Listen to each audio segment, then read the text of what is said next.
கவர்ச்சியில மயங்கி மக்கள் நமக்கு ஓட்டு போட்டுட்டாங்களா? நான் என்ன தற்கொரியாமா? தற்கொரி நல்லா வருது, வேணான்னு பாக்குறேன். எங்களுக்கு கூட தான், தமிழ்நாட்டு மக்களாகிய எங்களுக்கு கூட தான் விஜய் சார் முதல்வர் அவர்களே நல்லா வாயில வருது, இருந்தாலும் கேட்க முடியல. உங்களோட குடும்பத்தை அப்படியே தள்ளி வச்சுட்டு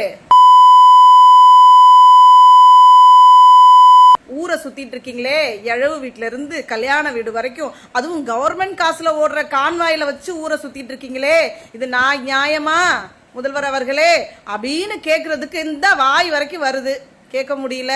அறிஞர் அண்ணா அவர்களும் முத்தமிழறிஞர் டாக்டர் திரு கலைஞர் அவர்களும் எல்லாம் உட்கார்ந்திருந்த நாற்காலியில இந்த மாதிரி ஒரு தத்தி முதலமைச்சரை கொண்டு வந்து இந்த விசிலடிச்சா நாளில் கண் சேர்ந்து உட்கார வச்சிருச்சுங்களே, இந்த தமிழ்நாட்டை நாசமாக்கிட்டாங்களே, அந்த நாற்காலிக்கே பெரிய கேவலமா இருக்குதே அப்படின்னு கேட்கணும்னு இந்த தொண்டையில இருந்து வாய் வரைக்கும் வருது, கேட்க முடியல.